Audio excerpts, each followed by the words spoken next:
And welcome everybody to the CopBlock Radio Show live on LRN.FM for August 6th, 2014. I'm your host Eric, and with me tonight I have Scott and Derek J. Hey! Hey guys. How are we doing? Excellent, as always. What's going on with you guys? As always. Right before the show we were talking about, hey, we had this person on a year ago, and we're like, that's nuts. We had a show a year ago. That's crazy. I did notice that you stuttered there and said August 6, 2013 or 14. You gave a little stutter on that one. Yeah, I can't believe it was that long ago. Well, we actually started the show in April. No? Before it was that. Before that. It was like crap, I don't know. Maybe March.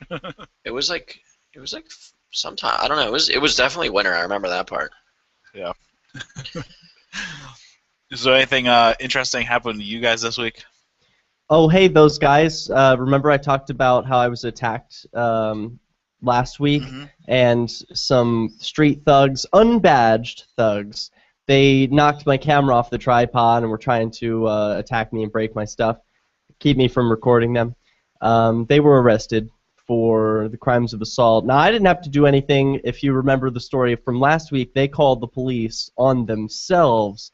They were actually trying to get me arrested for recording them and a minor. They believed that a person has no right to record someone under the age of 18 without their consent in public.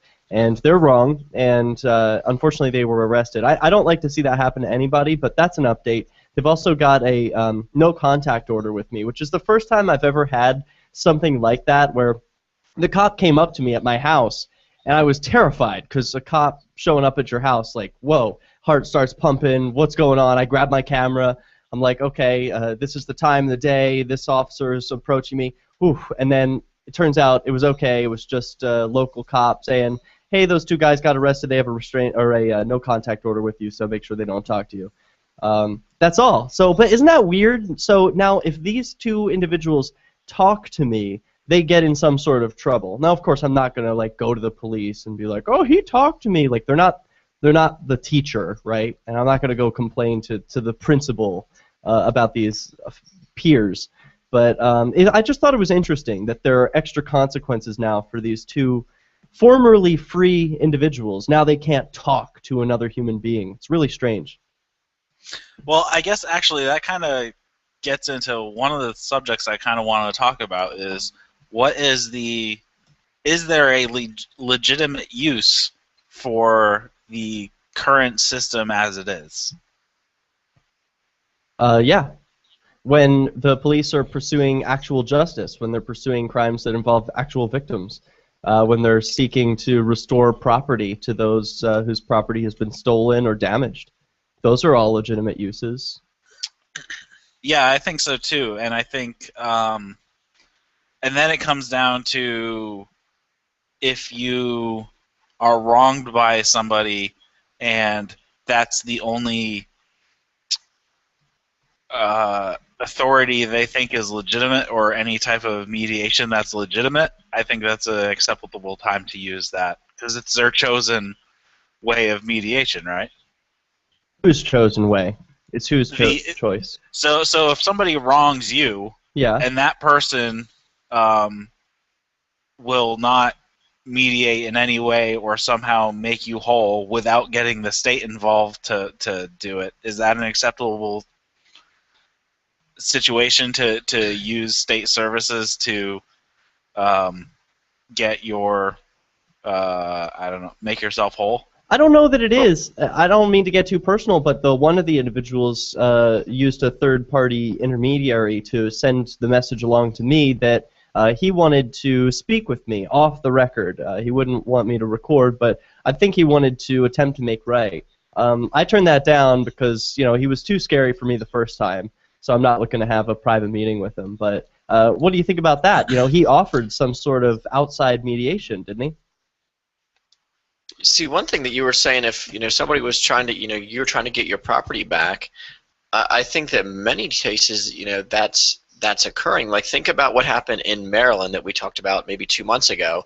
There was a bank that was robbed. They were trying to recover their property via the police, and everybody in the entire Frederick, Maryland area had was violated because somebody was using the police to recover their property. That's exactly what was happening. So I don't know. I don't want it to. You can't forget about the way that they actually do it, because that's where one of the major problems comes from.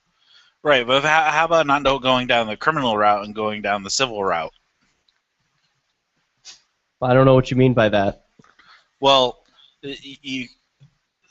if you were deprived of something, or something was destroyed of value, and you want to recoup that money, like small claims small court. claims in court, yeah. Yeah, that's exactly what I was thinking. My battery was damaged. This is a small claims issue. It's not really a criminal issue. I was surprised, right. But of course the state is going to involve itself whenever it can. So it's not too surprising, the action that was taken here.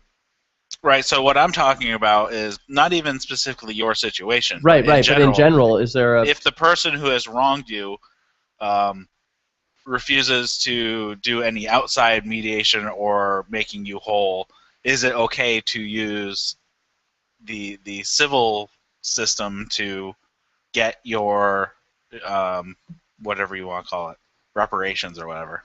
Yeah, I mean, who's going to say it isn't? And if you do disagree, you can call in. The Skype line is open. It's CopBlockRadio. So send us a contact request, and you can feel free to disagree with us.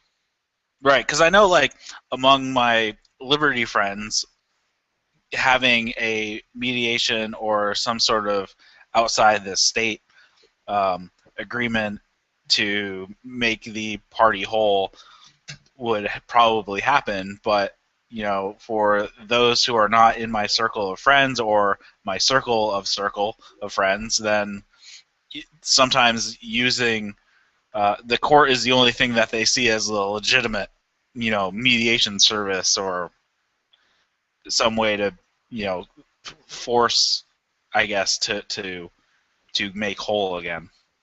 Right on. Well, I see it as legitimate when it's doing legitimate things. When it's enforcing the drug war or bad laws against peaceful people, well then of course it's not legitimate. But it's about speaking out and holding individuals accountable for their own actions. So like this police officer in my case is taking appropriate actions. Other police officers who I've encountered, like Officer Short, who stole some cannabis right out of my hand, he was not doing the right thing. He was committing a crime. So, they just because they're part of the same outfit and wear the same uniform doesn't mean some of their actions can't be legitimate. Yeah, exactly. I think there are definitely some and that's always kind of a sticking point with some people, that like there is no legitimate use, but the problem is we don't have alternatives set up. So until those alternatives can get more acceptance, we kind of have no ability to seek alternate routes at the moment. We'll accept to create our own. Right, but that only works within your circle of people. It doesn't. Does it? Like, I mean, there are private mediators. Big time right, businesses go to private mediators. They make big money. I mean, that's not just an anarchist, agorist thing. Right. I think at that level it kind of makes sense. At a personal level, I'm not sure how well it can work. Well, why not? Because those obviously could get expensive. No and way, some man. People no, with don't the internet, see you could have justice. Imagine the courtroom that we have now. You could do that over Skype, and we could make it a lot better than the courtroom we have now, all over Skype. It would be virtually free to get justice in 2014 if the government just got out of the way. Well, definitely if the government got out of the way, but that's we'll see how that one goes. All right, we'll be back in a few minutes. You're listening to the CopBlock Radio Show on LRN.FM. On LRN.FM, we talk a lot about alternatives. Hey, Scott, you over there? Scott. Yeah, we're back. Back. Good. All right, we can hear you. Also, how are my levels? Am I sounding okay? You sound fine to me. Too loud? Too quiet? No, you sound good. Good. This yeah, is the Scott and I you get- sound the same. this I is go, the best "What sounding the episode fuck?" yet. Hey, by the way, Yeah, like we should get a call-in line. Can I use one of your phone numbers as the CopBlockRadio phone number? I'll redirect it through Google Voice, so it'll have a new number, but it needs to be associated with someone's cell phone. I've already got 2 connected to mine, which I think is the max. Oh, crap. No, I already have a Google line attached to my phone number. Okay, Scott, do you have one? I only have a work cell phone. I don't pay for it. Yeah. So no. It doesn't matter, but we just need a phone number that you can say, like, we're associating this number with an actual phone number. Like, it doesn't ring your phone or anything, if that's what you're afraid of. Does it go through my account or anything? No. It just needs to know that you have an actual phone in order to take calls. It's what I use for Peace News Now and for Bitcoin Talk Show. I can try.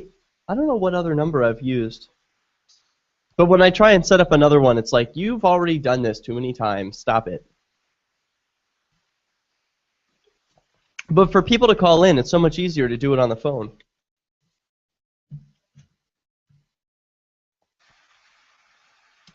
What just happened there? I don't know. What? Yeah, what Somebody's got the. what just happened there? What's Did you that, mute yourself, what's that, Eric? like constant streaming? Wait, what? What's that thing where it's like? Where's that thing where it's like always talking? Like it's always going out. It's, like, Continuous, constant continuous talk. Where's that at? That's That's under in settings.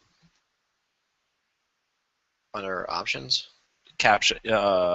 Yes, under options. And Oh, then that's this guy. capture. It was me. I'm the jerk. Why? What? Alright. What do you have? It was somehow it was under continuous transmission. Was on. It should be. Yeah, it should be on. Oh, it should. Yeah. Yeah. Well, that's weird. I can hear like air. That's Eric, I think. Really? You can hear that? Is that me? Yeah.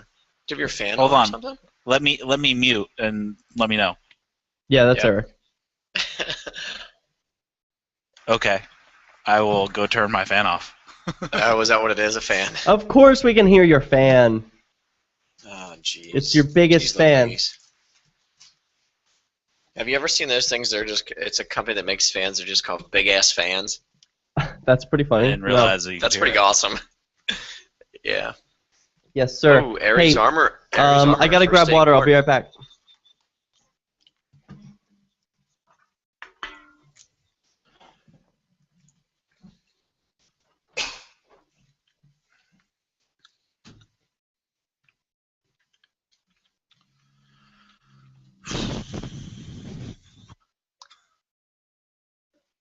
Man. So your brother and sister-in-law So- are hiking. Hiking, Yep. huh? I picked them up in Hanover last weekend, and we had like a little family get together, and they were dropped back off out there. Yeah, that's awesome. No injuries or anything so far. Oh, just blisters. Yeah, blisters. It's her and her fiance. Hmm? Who is it? They're engaged or something? No, they're married. I'm married. Anyways, we got That's- 2 seconds.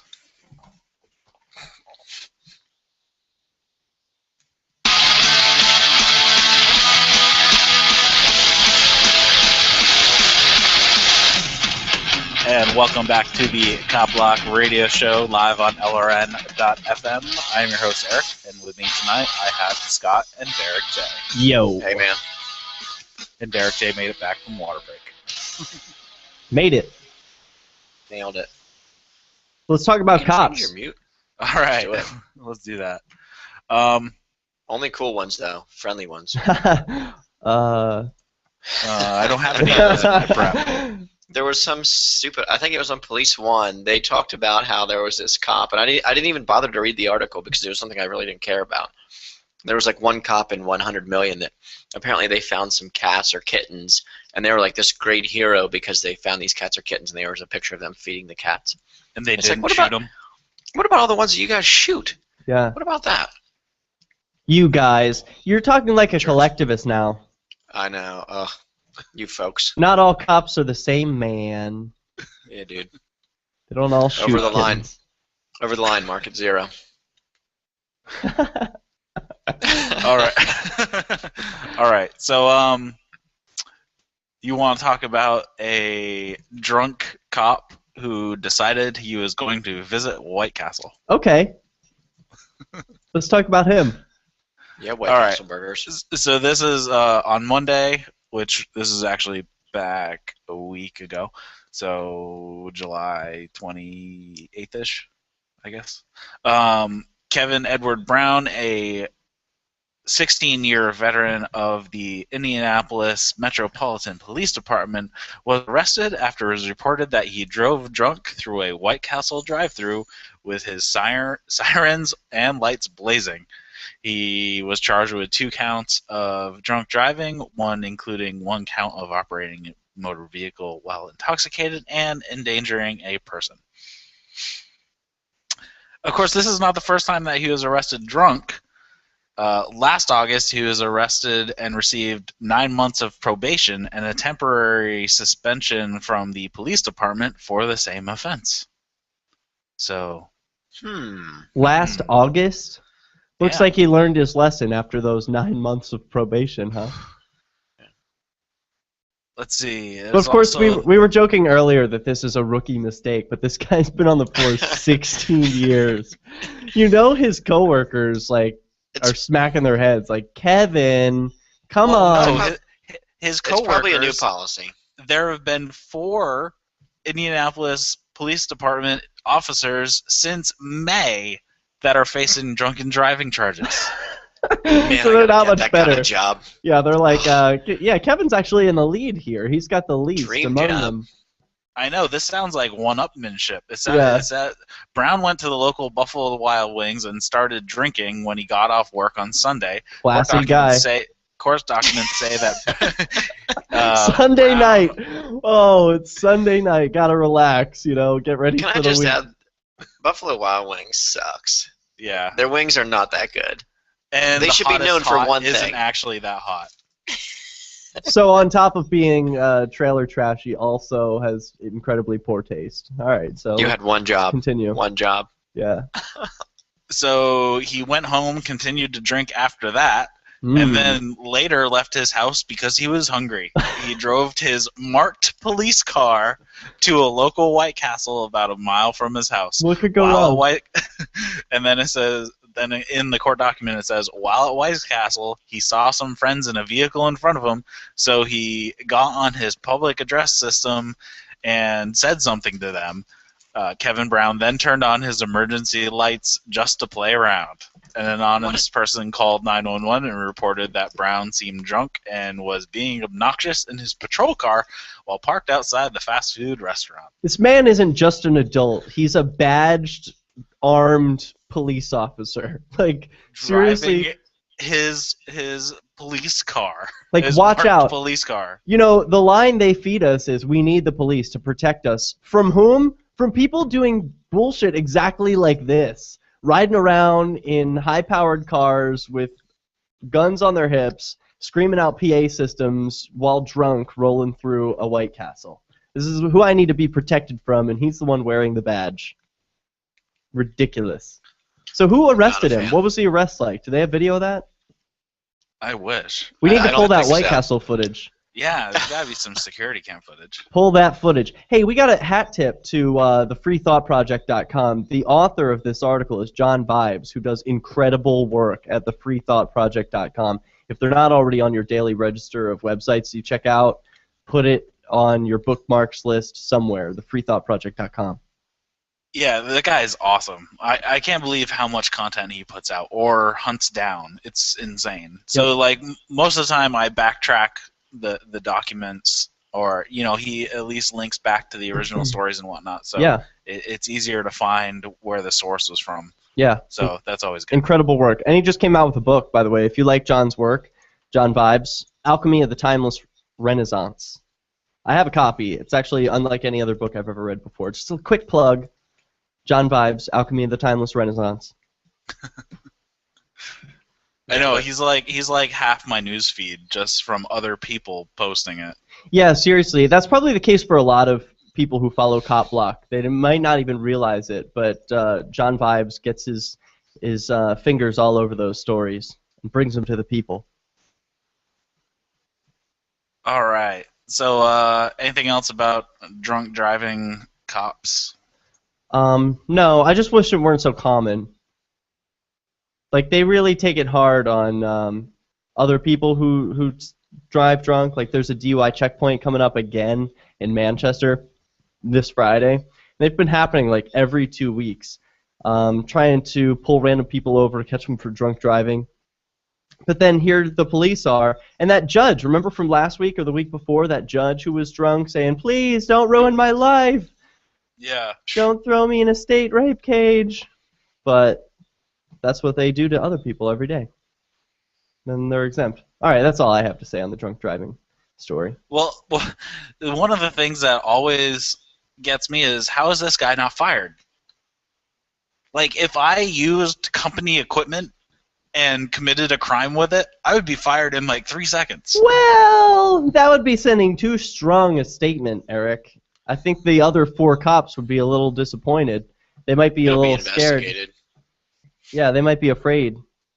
Or it might be taken as racist. Isn't this guy black? If they only fire the black cop for driving drunk, then it would be a real problem. Yeah, what are the white guys going to do? They're not going to stop. Well, that no one should be driving drunk. I don't agree with it. I don't think there should be a law against it, but... Yeah, what I'm saying, right. I didn't say anything about a law. I just said no one should be doing it. Yeah. Yeah. So, yeah, that's all I have to say. Although that, and what would you guys think about a lane for the wasted? Like, if I were if I were a roads manufacturer or some roads tycoon who built all the roads. I would put a lane with Jersey barriers on both sides. But it would be wide enough for swerving. Yeah. I would make mine like Sonic the Hedgehog streets, you know, where they're like curved, like a tunnel. Nice banks. Yeah, strong banks, so you can't mess up. You can go as fast as you want. Yeah, but once all of us have self-driving cars, then this isn't going to be a problem anymore. So, get on the technology and we'll be all good. All right, we have to head to break. You're listening to the CopBlock Radio Show on LRN.FM. A meme is not easy to define. What is it? But you know it when you see it. Amazing. Don'tTreadOnMeme.com proves that. I feel so enlightened. Don't Tread on Meme. We have to M-E-M-E. talk about Helping you give the finger to our monetary... woman who unwittingly became a hostage in a drill staged by the local police. Yeah. I gotta get a drink. Okay, Yeah, sounds me like a too. good story. I'll be back in a second. Okay, everyone leave me. Fine, I'll be all alone. I'll listen to ads. Let you know instantly, whether using iPhone or Android, just how much your silver coin is worth. Find out all the details at Don'tTreadOnMeme.com. Now accepting Bitcoin. Don't Tread on Meme. Your path to a voluntary society with honest money. Don'tTreadOnMeme.com. Serving you faster than the Fed prints money. This Your Family Today tip is brought to you by Ovaltine. Give your kids the nutrition they need to be their best. Visit us at ovaltineusa.com. Telling your child about healthy food choices is important, but showing her what to eat goes a lot further. Have her help create the grocery list, then bring her to the store with you. Picking out healthy foods together helps kids get in the habit of thinking about what they're eating every day. For more tips like these, visit us at parenthood.com/yourfamilytoday. Free Talk Live. Hey, Eric, you there? No, he went to get a drink. Scott, will you give me your number on the chat? Will you type it over to me? I want to see if this works. This is not going to charge you. Are you sure? I'm positive. It doesn't charge you any money. Does it do anything to my cell phone bill? No, it doesn't do anything except Does for... it show up or anything? It's going to send you a text, and it's going to send you a code, and I'm going to ask you what that code is. But we don't want to say it on air. Right.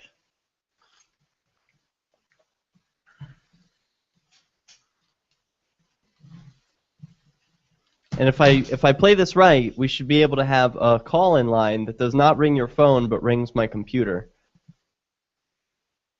And then people can dial in and talk to us.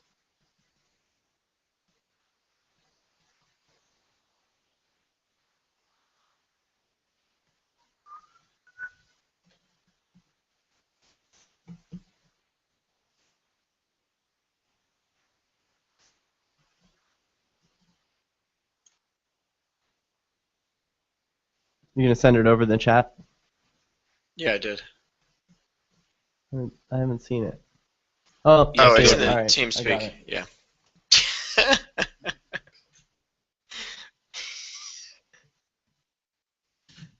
What?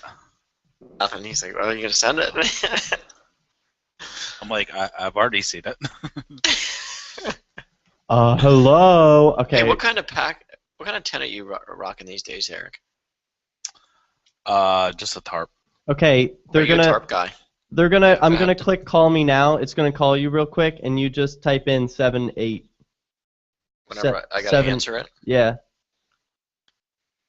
send me the number. it'll be 78. Oh, just 2 numbers. That's it. Yeah. Ugh, DC. Oh, gross.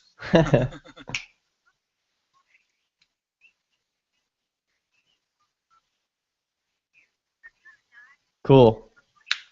All right, that did it. Thank you. There we are. Yeah. 800-301-2963. 800-301-2963. If you enjoy LRN.FM, please contribute to your favorite shows via their websites and become an amplifier at amp.lrn.fm. That's amp.lrn.fm.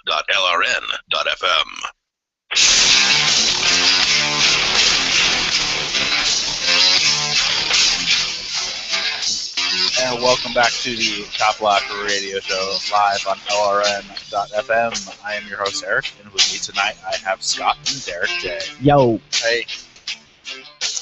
Alright, so I don't know if you have seen this video yet or heard the story, but there was a live shooter drill that was conducted at a nursing home in Oh God. Carbondale, Colorado. What could go wrong at a yes. nursing home? How many broken hips were there? I don't know. I'm sure a few. I guarantee there were some disgruntled people there.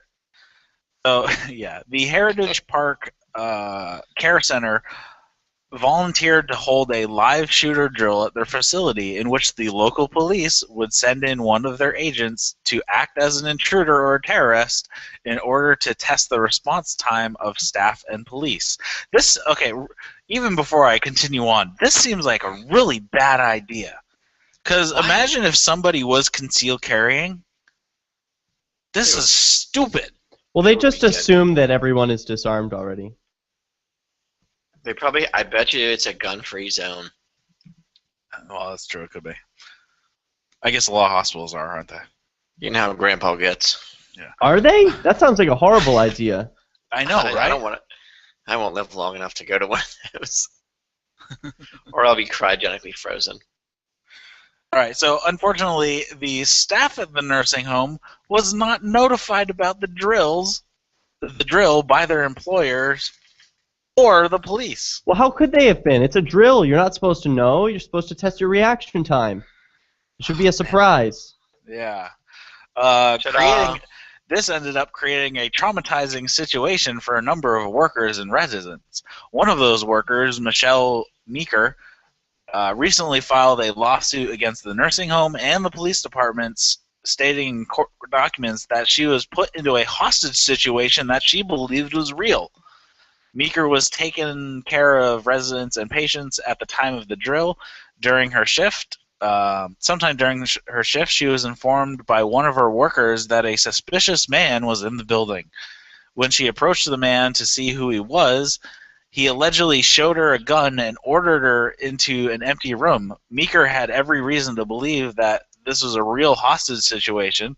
It was reported that the officer told her under his breath that he was a cop, but Meeker said he did not believe him, and understandably so.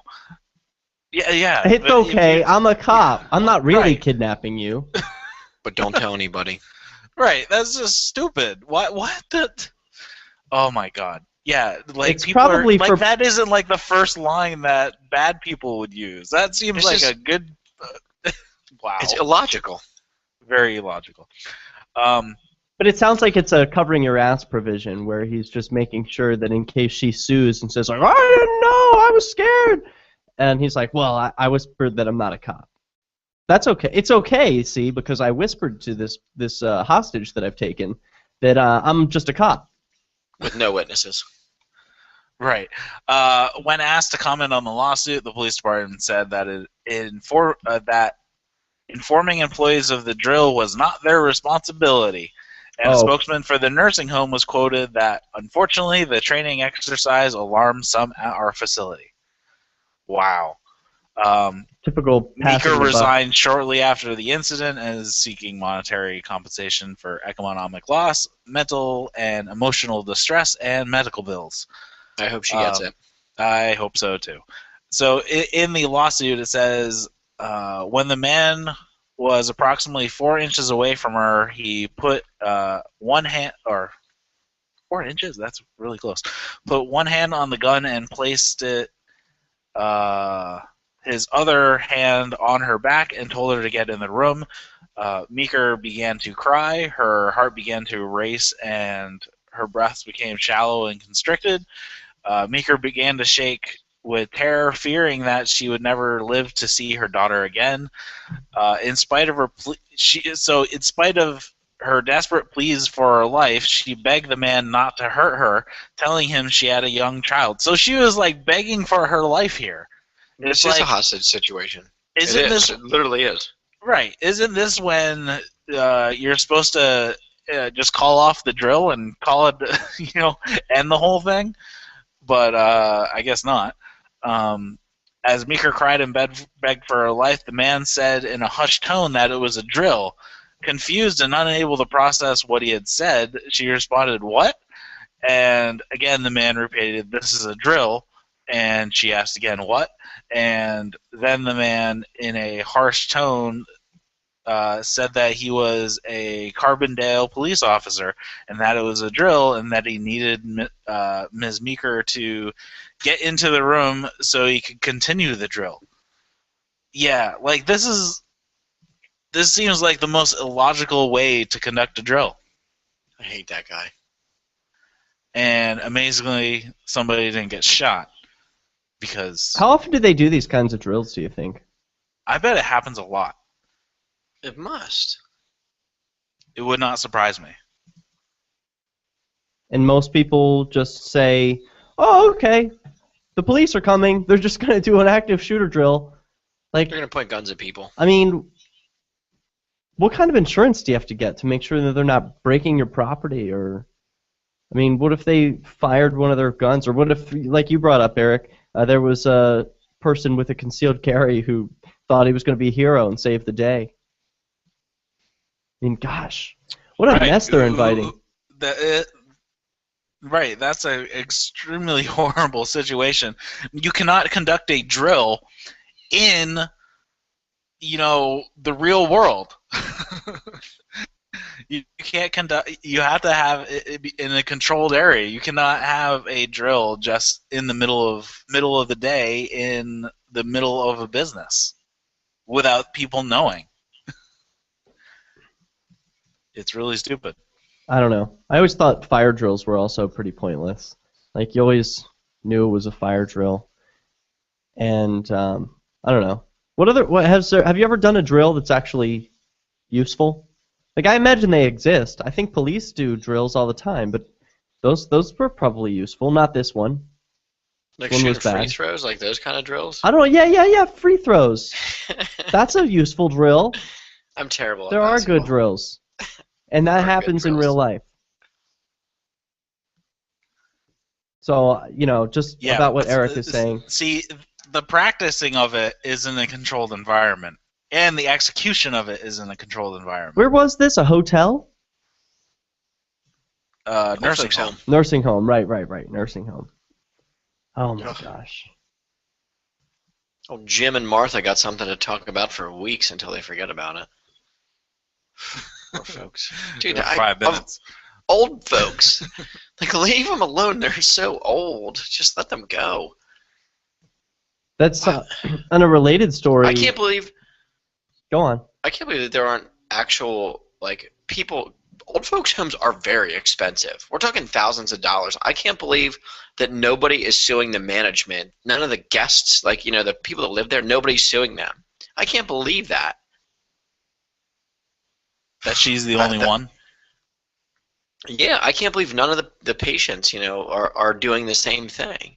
After paying thousands of dollars, you get some dude in a freaking gorilla suit running through the halls yelling and shooting flashbang grenades off. Come on.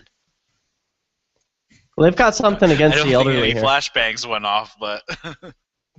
The elderly are clearly under attack in America, as the next headline that we have in our show prep reads, Police shoot innocent grandfather in front of his grandchildren during a hostage situation. Yet again.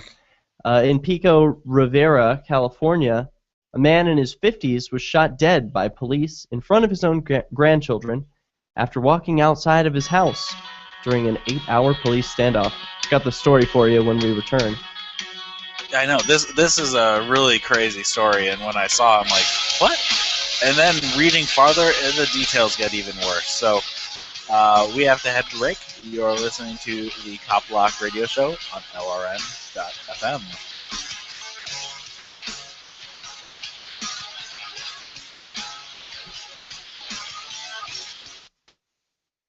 Are you a political activist who does things that the government might not like? Then this free ebook may save your life. Rat. So I just muted the ad so I can chat with you guys. We get to choose a phone number for the show, and we can choose like a word or a phrase to be in it. I was thinking the word cops would be a good one. There are a lot of options for that. 209-50 cops 2 or something like that. I don't know. You could do CBRS or something like that. Oh yeah, CopBlock Radio Show. Mm-hmm. Yep. What were you gonna say, Eric? Or can you get cop like BLK or something? Cop BLK. Oh yeah. I'll try that. I can't believe you just use a tarp. That's crazy. I can't get Cop BLK. How about cops lie? I'll check. No cops lie. Well, they do, but can't get that number. Oh.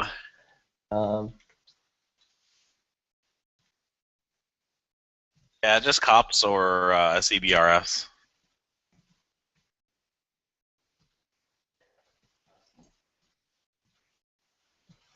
Okay, well, oops.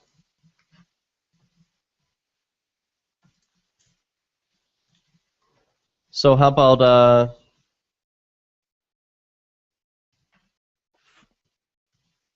got 413-418 cops. That works. That sounds like a pretty good one to me. Let's see if we can get an even better one.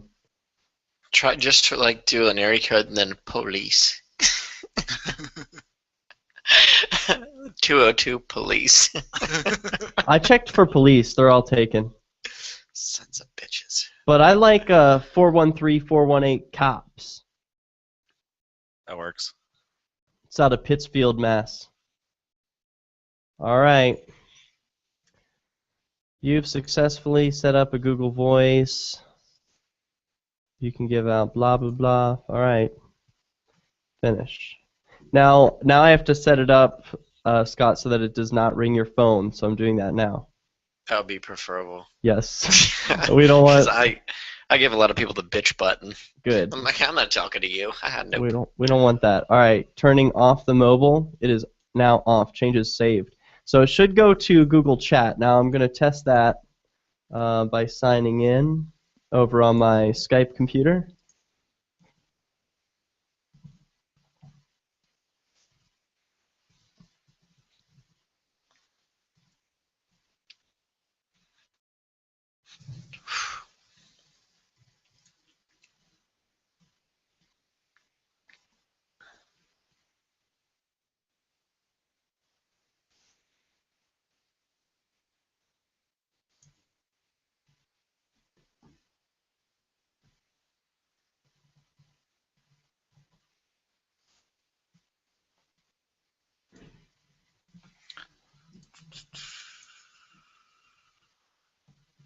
So yeah, I'm rocking a tent at a tarp at the moment, but I'll probably go back to a tent at some point. Yeah, I just bought a Grand Trunk ultralight hammock. Yeah, I like hammocks. I haven't tried it out yet, though. The thing that sucks though is you have to have trees. So Well, if you're there's somewhere plenty where of there's no those here. trees, yeah, it depends where you go. All right, we got 10 seconds. All right.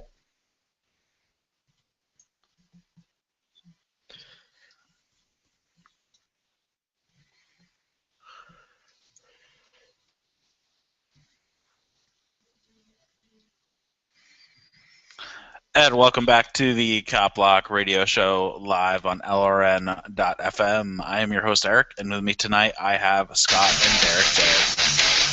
Yo. Hey. And before the break, we're talking about a incident where a grandfather got shot in front of his grandkids. But first, I believe Derek has a new call-in line for us. Oh, yeah, I've got a new call-in line for everybody. It's 413-418-COPS.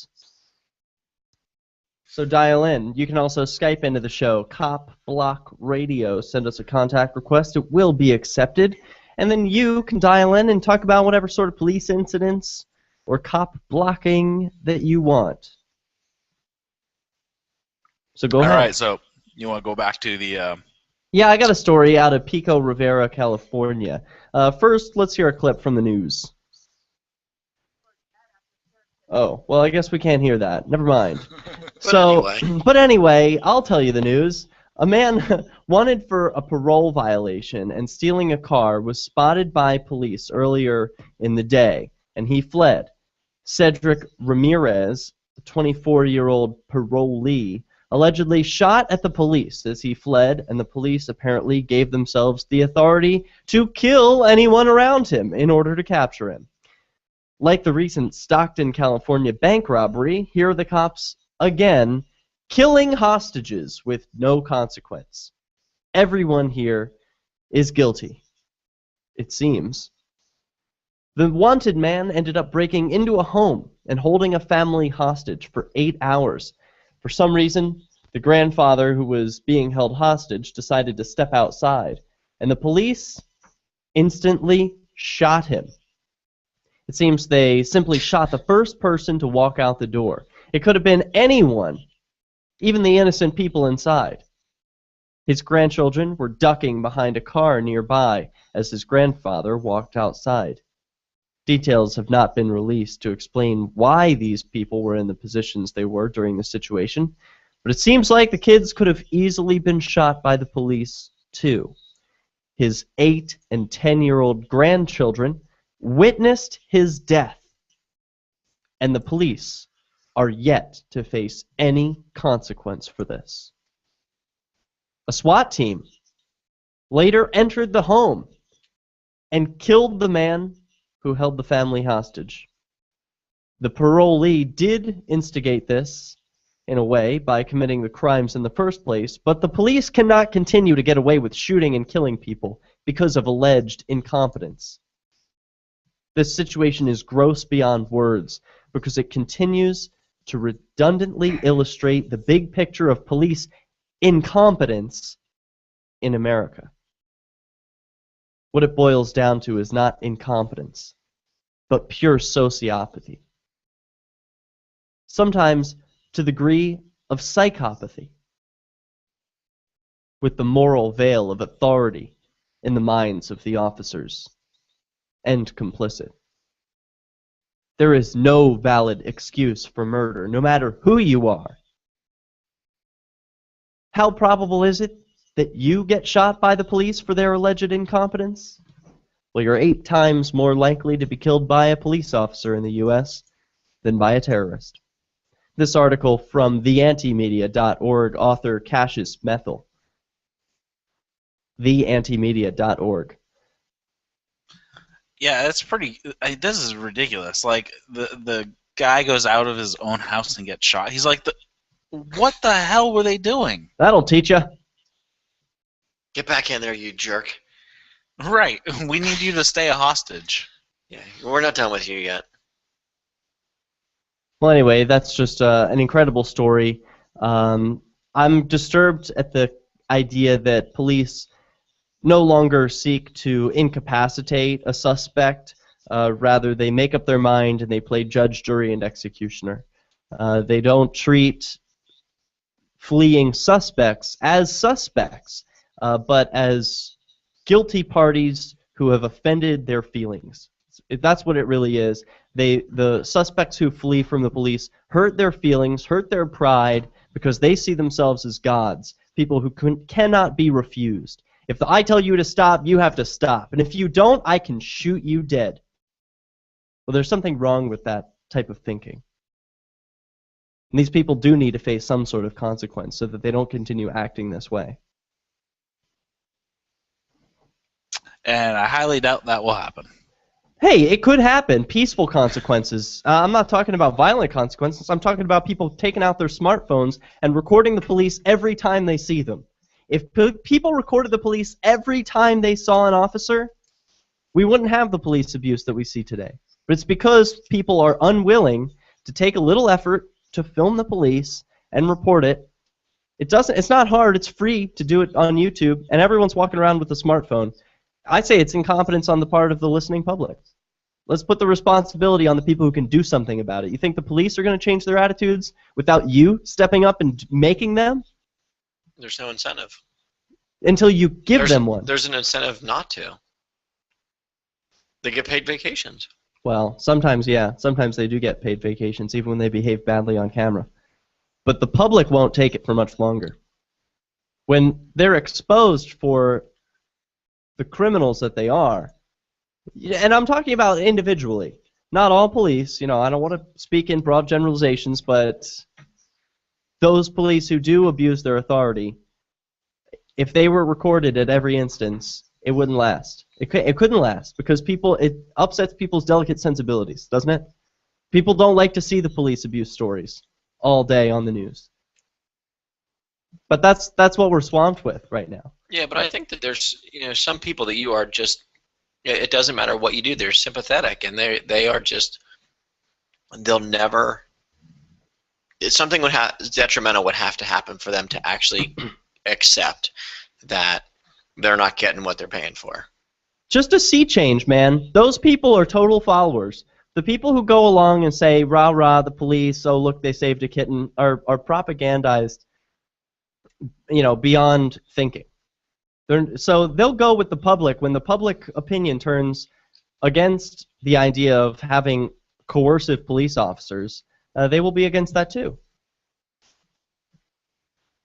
Well, at least we seem to be heading the right way, because I actually just checked the CopBlock Facebook page, and we are 1,000 shy of 900,000 likes on the Facebook page. Yeah, man. That is encouraging. Crazy. That is so encouraging. That is a sea change, isn't it?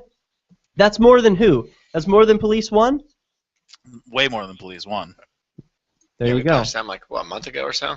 So it's already happening. I think what I'm complaining about is something that's already in the past. We've already moved on to a new generation where people are already fed up with police abuse continuing in broad daylight, right in their faces. It's so flagrant, the violations, the criminality, that people aren't having it anymore.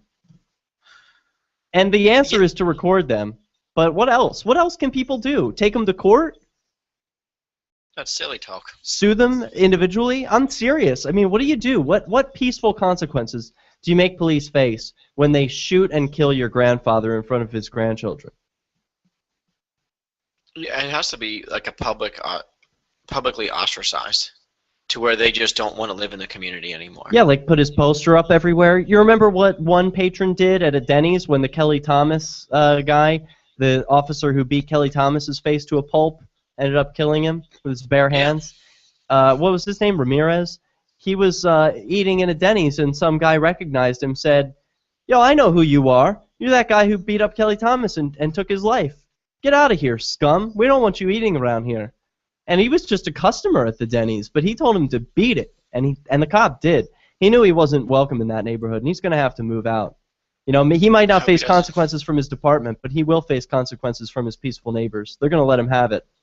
With words. Yeah, I think that is definitely one route to go down, is to disrupt the social interaction.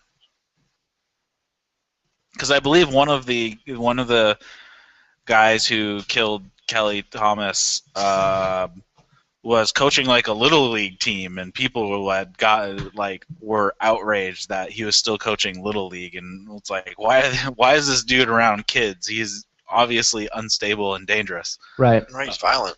So that kind of caused a whole public backlash in things that he was doing on his off time as well. So I think that's kind of where the ostracism has to go. As soon as they take off the badge, it doesn't stop because they're still a person anyways. So, and they still have other things that they do besides just being a cop, and I think disrupting those interactions might be something to look at. All right, we have to head to break. I'm sure there's plenty more to talk about when we come back. You're listening to the CopBlock Radio Show on LRN.FM. Are you looking for an excuse to come check out New Hampshire this fall? You're invited to Keenvention. Keenvention is your chance to meet dozens of key liberty activists from across the Shire. You can explore the beautiful little city of Keene, discuss various forms of activism with seasoned veterans, do some Robin Hooding, and learn about making the move. Keenvention received rave reviews last year. If you missed it, visit keenvention.info for full video. Together of pack stuff. And I was looking at the Quarter Dome. The other one was the Hubba Hubba. Yeah. By Big Agnes. Or no, that was the MSR. The other one was a Big Agnes, the Fly Creek. Mm-hmm. They're all pretty low. Be right back. Yeah, even like the 2-person Quarter Dome is 3 pounds and 14 ounces, but the 1-person is only like 2.2 pounds. Wait, I have the Quarter Dome the Quarter Dome 2-person, 3 pounds 1 ounce. Wait, hold on. Pound weight. Oh no, wait, ounces in weight. Yeah, 3 pounds 1 ounce. Quarter Dome, and then there was another one, the Big Agnes Fly Creek Platinum, which is $500. Is 1 pound, 1 pound 13 ounces. Oh, he's getting a Skype call. Oh hey. Check, test. Check, test. I'm trying to think. Oh, the REI Quarter Dome has 28.7 square feet, and the vestibule is like 13 square feet. It's like 6.5 plus 6.5. Yeah, it's like, do I get a 2 so I can fit dog, or... You should. Yeah, that's what I'm thinking. I'm thinking I need room for the dog. Yeah, that's... dude, I'm really thinking about doing it. Maybe start in March or April.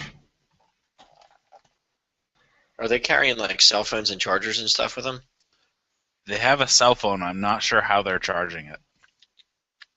I think they only turn it on when they are in town and need to make a call. Okay. I mean, it is nice that there's 2 of them together. Yeah. But I mean, it's the AT. You're never really alone. Yeah, I mean, they said that. What was I saying? It's Springer Mountain, like between April 1st, or no, March 15th and April 15th, there's like 30 people a day starting. Right. They're like, you're better off starting before or after that. Or Sobo. Yeah, I don't know. I feel like I would have to do it northbound. I would have to. Just because, like, to get to, like, that's like everybody sees like the same pictures, like that's what it is. Right. Even though the one trail journal I got is written backwards, it's written Sobo. I was like, son of a bitch. Yeah, but of course, then you're starting at like the hardest part. Like the beginning is the hardest. Yeah, that's what the one guy said, that he got to the whites and he was like, oh, I'm almost there. And then he was like, it was terrible. And this guy actually, he had West Nile since he hit Northern Virginia, and he finished it.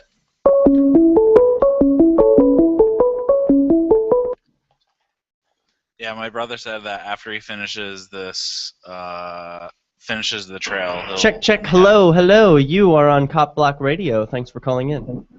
Hey, here I am. All right. Thanks, Ian. Sounds like it works. Okay, cool. All right. Cheers. Peace. Thank you. All right, later. Have a good show. Thanks. The number works. Oh, what was I saying? 413-418 cops. Once he's finished the trail, he'll only have 5 mountains left in New Hampshire of the 4,000-foot variety. Nice. There's like 48 of them. That's crazy.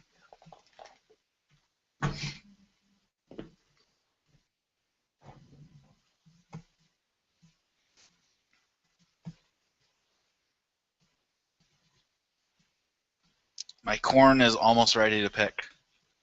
Really? Yeah. I got 2 more groundhogs last night. I saw. Did I? Oh, I sent you. That was the before picture. Yeah. I told you I got a mink, right? No, your neighbors. Yeah. Well, yeah. Yeah. But I shot said mink after it killed my neighbor's guinea hen. Yeah. Guinea hens are annoying though. I just got 12 of them. Did you? They're so annoying. But I think that they eat fleas or bugs or something. They eat ticks. Dude, I'm having a serious. I don't have a dog here or anything, but I'm having a serious flea problem. Cause once every 2 or 3 weeks they'll cut there's a field around my garage. They cut that, and it's like, you got to be kidding me. I'll go out in the garden. I'll get friggin' fleas on me. I'm like, you dirt bags. You're a parasite. What's this? NBC News, all Americans will be microchipped in 3 years. Okay. Hey, I can play clips now, guys. Remember before when I was like, here, listen to this clip, and then nothing happened? My audio was not plugged in. Oh, there you go. It needs to be plugged in. Damn cords. Who would have thunk it? Son of a bee. Anyway, it works now. Our phone works, our Skype works. We got clips we can play. It's all great. What are we talking about next? We can talk about the Las Vegas police officer who got house arrest for a whopping 90 days for killing somebody. Which one's that? And he is it's former Metro cop gets house arrest.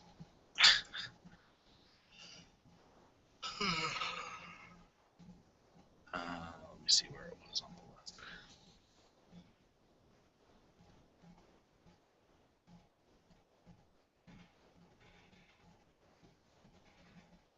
It's the 7th one on the list. I got it. I'm putting them in order for my blog post at the end of the episode.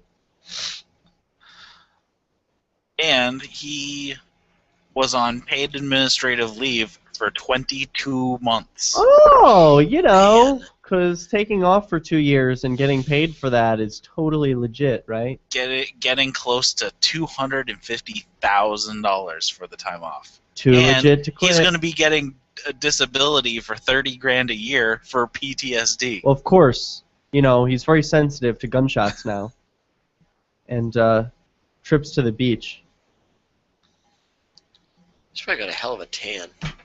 Yeah. What a jerk.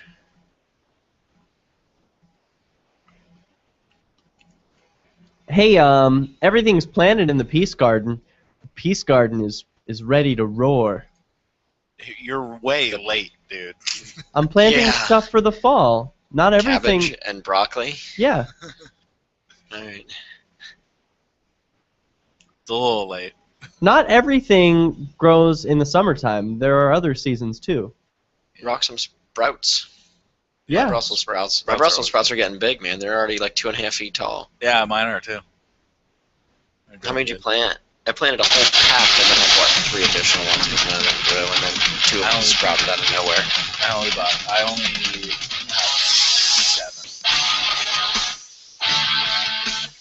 They take up so much space.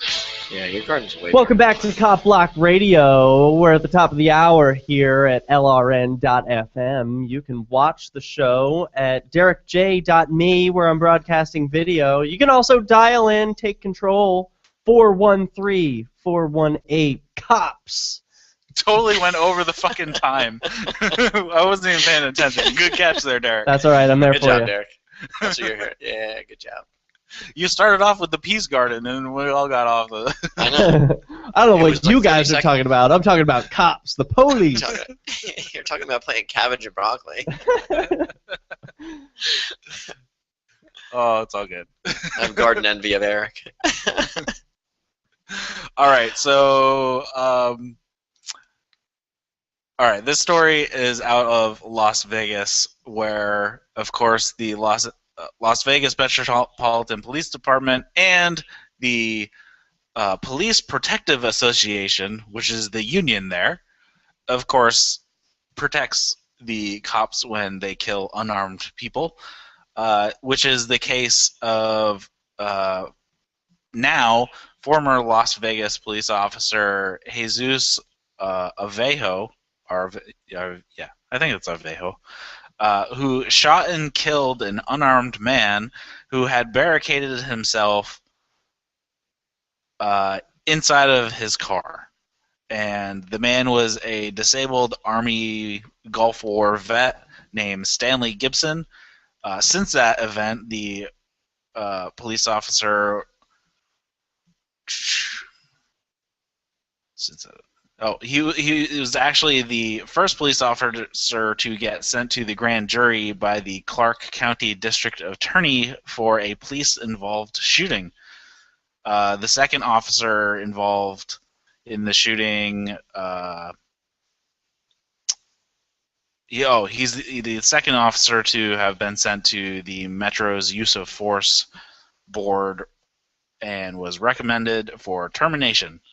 And he was the first police officer ever terminated for an officer-involved shooting, which is really kind of crazy once you think about it. That all this time in Las Vegas, he's the first one. But it gets even more crazy. Before he was terminated and after the shooting, he had been on paid administrative leave for 22 months. Wow. And he took home almost $250,000 doing nothing. Sounds pretty right. Sit at home drinking beer. Oh. What do you think he really did with that time? Yeah, who knows? Whatever he wanted. Maybe he shot some more people. And he will now receive disability for the rest of his life of $30,000 per year, supposedly because he was from bed sores, with PTSD, all at the taxpayer's expense, of course. Yeah. Oh, and the criminal punishment that he's getting for killing the unarmed man? House arrest. Ooh, that sounds rough. House arrest. It's like he's got to keep doing what he's doing. Sit on the couch and watch TV. Nothing changes. It's almost like a prison in there. It's terrible. He's making $125,000 a year. I'm sure his house isn't too bad to get stuck in. Yeah, he was sentenced to pay $500, receive a 2-year stay-away order, ordered to receive mandatory anger management therapy, was given a 179-day jail suspension, so he got 179 days suspended, 2 years of probation, and the choice of house arrest or taken into custody. Oh, you get to choose. Do you want to be taken into custody, sir? Or would you like to stay at your house and drink beer while watching TV all day? What's it going to be? Tough decision. I don't really know. Ridiculous. Can I get back to you on that? I'm not sure. Have you ever gotten an offer like that? Have you ever heard of that happening? You can't even get away with trying to donate money to charity instead of their criminal enterprise. Like, I'd like to donate $125 to the Ronald McDonald House instead of give you money to hurt more people. Nope. No. You're going to have to give us the money. Yeah. Pay the king's ransom. Man. Yeah, and 200. I can't believe none of us have sit around and do nothing. I can't believe none of my friends are cops. Oh wait, no, I can. I could fuck up really bad at work. If I could fuck up really bad at work and get 22 months of vacation, that'd be sweet. I can tell you I would do a lot of traveling. What would you do? Whatever I want. Exactly. Freaking nuts. I don't know what I would do. I mean, I think it's a special kind of person who would take a job like that and be able to sit around all day collecting a paycheck. Because I don't know about you guys, but I would really start to feel like guilty. Like, all right, I'm taking, because you know where the money's coming from, that everyone's ripped off, that they're paying for a service that they're not getting as you're sitting there drinking beer. I mean, if a person has a conscience, then they wouldn't be able to do that job. That caveat right there. Right, it's a very important caveat, yeah. Yeah, it's kind of a big one. Right, well, that's kind of why, you know, they're...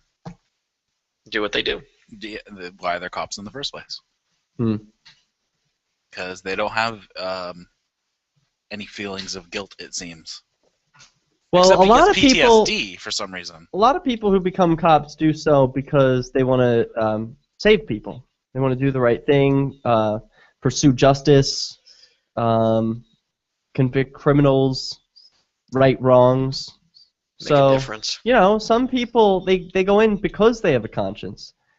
But, you know, we see too many examples of guys like, what's his name, Jose? Jesus.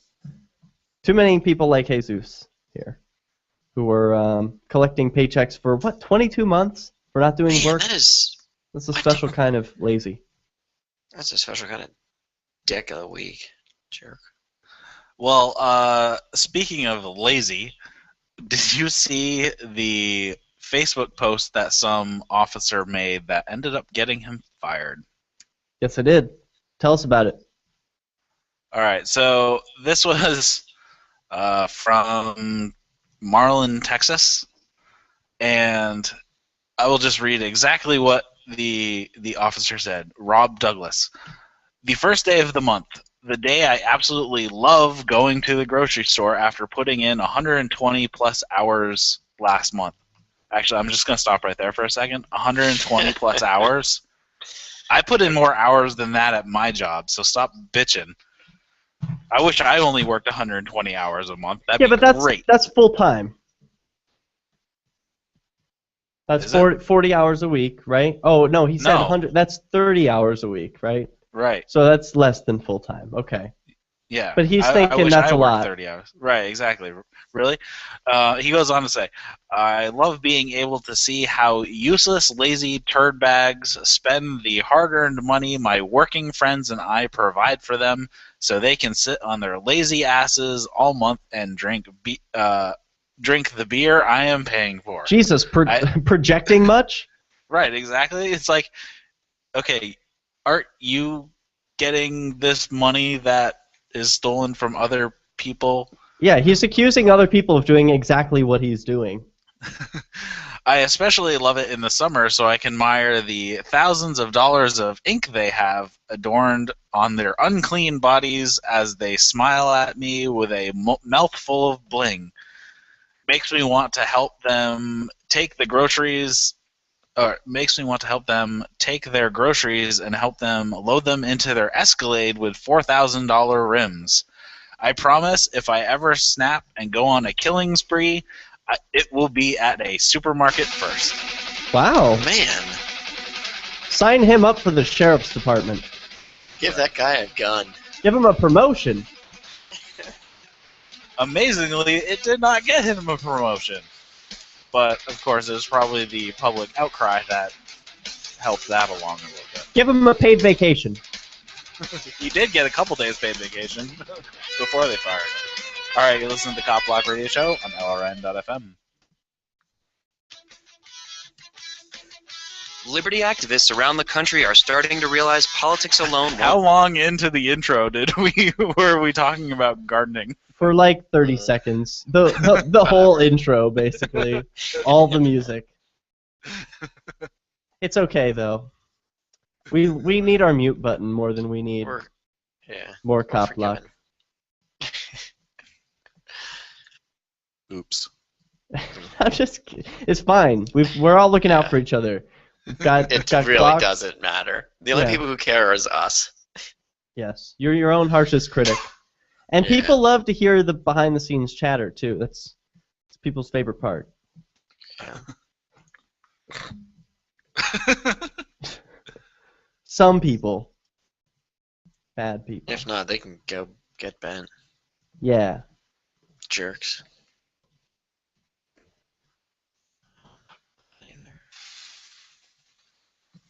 I'm still finishing my presentation for tomorrow morning.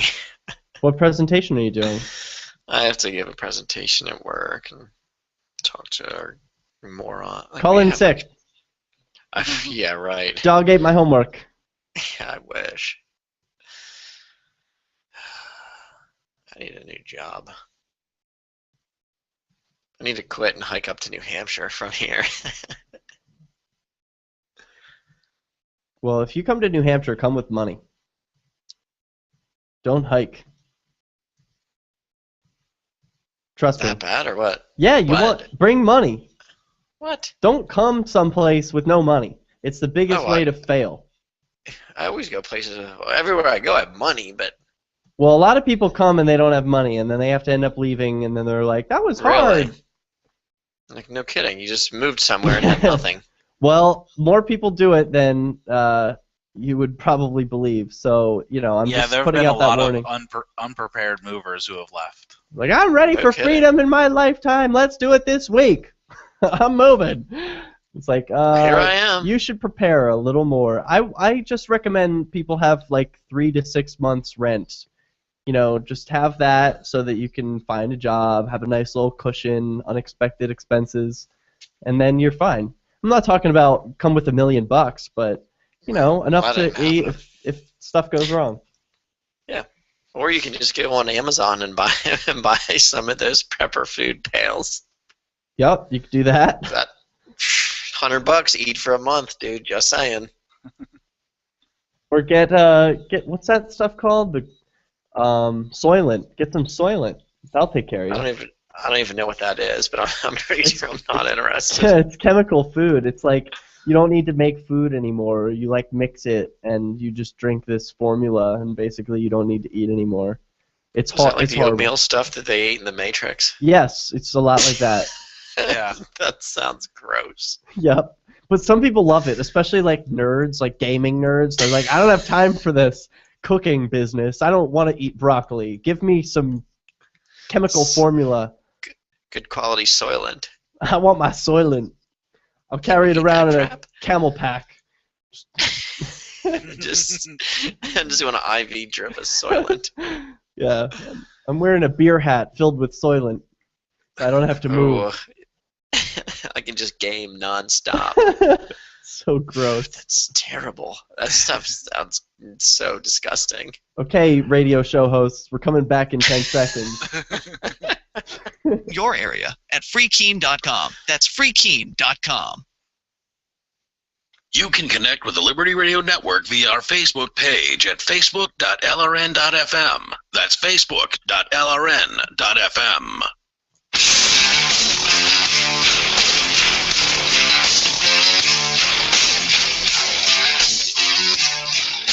Hey, welcome back to the CopBlock Radio Show live on LRN.FM. I'm your host, Eric, and with me tonight I have Scott and Derek J. Hey. Hey, I was working on my new project, Liberty Bits, and I was cutting out Free Talk Live when you were on recently. I'm Oh, talking yeah. to Good Derek. episode. And it was really funny because Mark said when you say your name, you can see the jazz hands. That's true, can and I hear was the- you I can was hear the doing jazz jazz hands. hey. I often do. I think it's important to smile and be really happy when you're talking into the radio. I believe that the people listening on the other end can feel the warmth of the happy smile that you're wearing. I'm wearing one right now. Can you hear it? Can you feel it?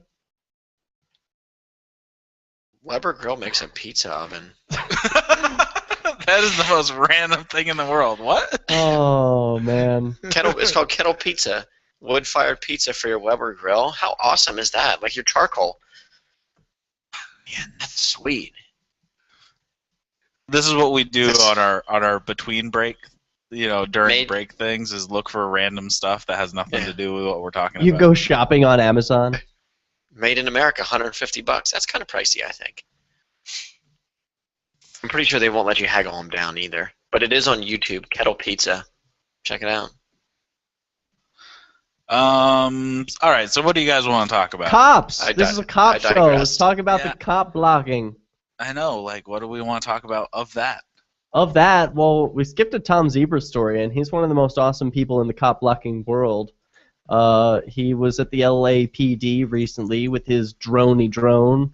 That was a great video. Yeah, and it's not one of those scary government drones that's going to kill the fiends one day. It's one of those LAPD camera drones. He was over the parking lot, and cops come out. They're all Mr. Tough Guy, like, hey, we're going to threaten you with some crimes now, okay, because we don't like what you're doing. And the crimes that they threaten him with are trespassing, because apparently, if the drone is over the airspace of the parking lot, that's trespassing. Even though I'm pretty sure it's not written into the law that, and also if a drone is 50 feet in the air above our parking lot, that's considered trespassing. They're just going to make a stretch of an argument that it is. And yeah, but the cops even said that if you were holding your camera up above the top of the fence and recording, that would be trespassing too. Well, that was funny because then the activist on stilts. Right. She asked if I was on stilts and I was walking past, could I record inside the station? No, that would be trespassing too. You can see how ridiculous it gets. You can tell that the police are just making shit up. I mean, the activists are able to ask a few simple questions, and then the police are like, well, if I admit that a person on stilts could record video, then the drone would be okay. So no, you can't record anything. Nothing can be recorded. This is a private area. Yeah, but why is it in public? It's private. There are holes in the gate too. There are as many holes in the gate as there are holes in this man's argument. It's stupid. Right, you can see right through it. You can see right through the gate. It's not protecting anyone's vision. The photons are bouncing right through the gate. I can see what's going on back there, but they're going to pretend like it's some secured area. Did you see some of the comments that were being made on Police One? What? I mean, about what? About the Tom Zebra thing? Yeah, about the video, because they posted it also, and these are people who are talking about you should get radio frequency jammers, and they don't have the right to invade our privacy, and you should shoot it down, and all of these things. It's like my privacy. This is exactly, yeah, my privacy. Cops complaining about privacy. There's a joke. Of all people, I know, it was unreal. I couldn't believe it. It's like your arguments. Just if you would just think outside the box for 1 second, step away from yourself, and think. It was so funny, but everything was like violence. Like, oh, they should beat the guy up. Oh, they should take his drone. Then they should shoot it down. It's like, so you're talking about recklessly firing a shotgun in the middle of a town at something that's in the air? You're an idiot. Yeah. And you carry a gun.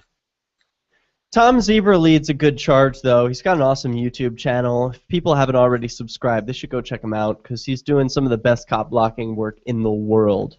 And I mean that with no exaggeration, because he's using his drone, he's using his cameras, he's using YouTube to do something creative that causes peaceful shockwaves and strikes fear into the hearts of unaccountable police. Yeah, I'm not sure what's going on because we had him on about, that's at the beginning of the show we were talking, we had him on about a year ago, and we interviewed him then. We're trying to get him back on, so if you're out there, call us back. Can I be a critic of this video, though? Sure.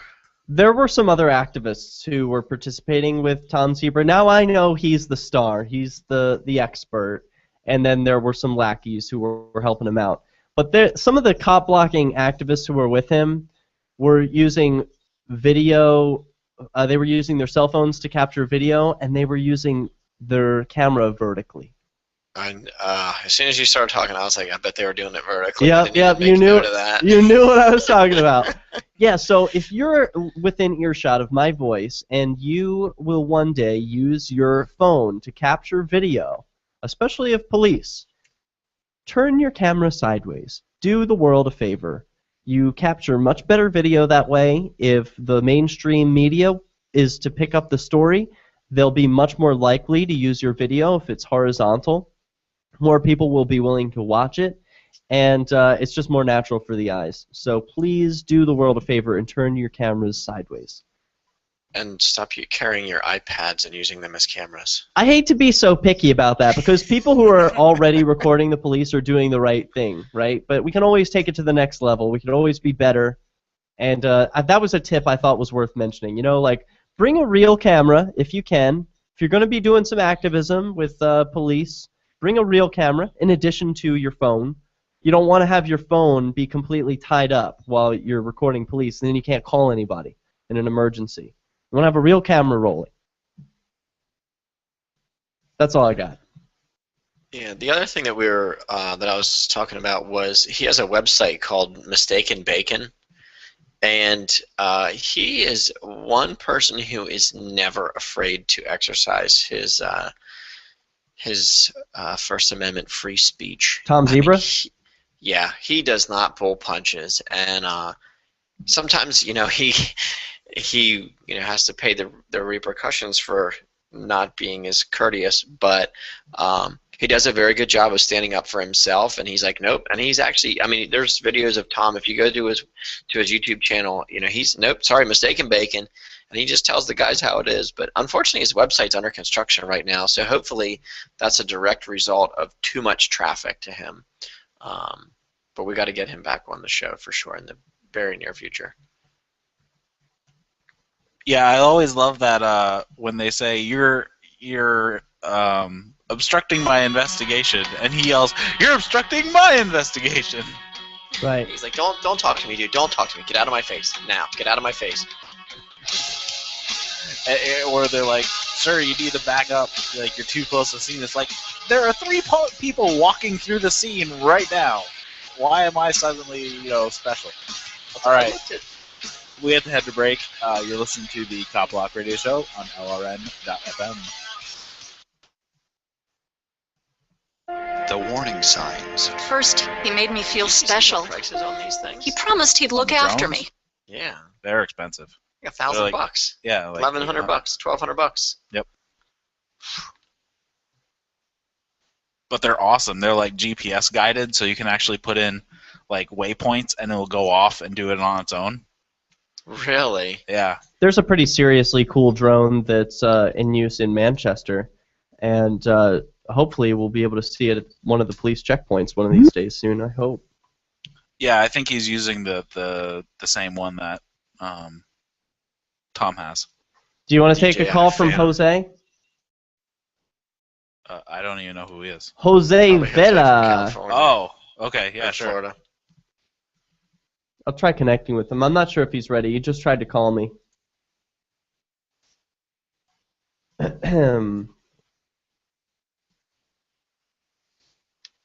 Yeah, he's not picking up. He's like, hey. Yeah, some of those drones are awesome. Like, it's GPS located, so like if you lose connection, it will fly back to where it took off. That sounds really good. Yeah. Hey, Jose, can you hear us? Hello? Hello. Hello? Can you hear us? I can hear you. Can you hear me? Hello? Guess not. Do you have that plugged in headphones too? on? Yeah, it's plugged in. Do you have it going back to him? No. No. Hey, can y'all hear me? Yeah, we can hear you. I can barely hear you guys. Turn your speakers up. Okay. Don't talk louder. How's that? There we go. Really loud. What? Can you hear us now? You good? Okay, I think I hear you guys now. Okay. All right. You don't have to shout. You can. Okay, I can't tell. So y'all can hear me loud and clear? We hear you very loud and clear. If you want to inside voice. Yeah, if you want to bring your voice down a little bit to like if we're all in the same room, that would be okay. Sorry good. about that. Okay. It's I can. Okay. All right. I'm not live on the air, am I? No, we'll be back in just 80 seconds. Okay. Okay. Cool. That way we can make some adjustments to my phone. Yes, absolutely. Do that. You sound good right now. There's no problems with the audio. So okay. We've got you in. You're on. You're broadcasting in 1 minute. Okay. Can you lower them on your? Yeah, I can lower them. Yeah, then we'll be good. Here, I've just lowered them. Hey, count to 10 for us, Jose, and turn off your video, because we can't show. Turn it off? Yeah, we can't show it anyway. Okay. And it slows down the connection. All right, cool. Okay. Yep. How's that? Sounds good. That's And how's his volume? You like that? Yeah, that's good. All right, rad. Okay. Let me hook up some headphones. See if you can hear me. If we can. Can you hear me? Okay. I can hear you just great. Okay. Very good. Okay, we're coming back in 30 seconds. Okay. Can you hear me okay right now? I still can hear you, yes. Okay, perfect. I have my headphones on. I can hear you way better. I don't have to have my mouth next to the microphone where I'm almost shouting. That's good. Yeah, it sounds much better now. We're all just pretending we're in the same room. Okay, that's cool. We're not using tin cans and string here. Right. All right, we're back. Old-fashioned way. Okay.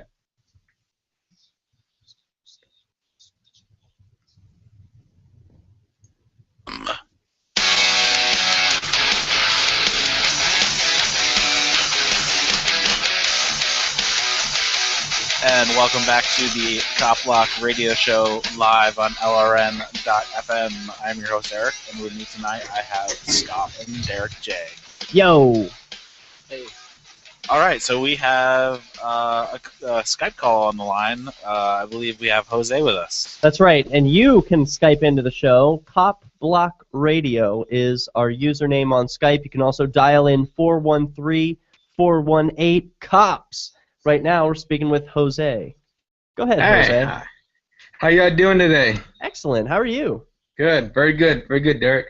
Hey, I was gonna tell you this, Derek. Last Wednesday, I saw your video, your hour-and-a-half video. Derek J's Victimless Crime Spree. Yes, I saw it.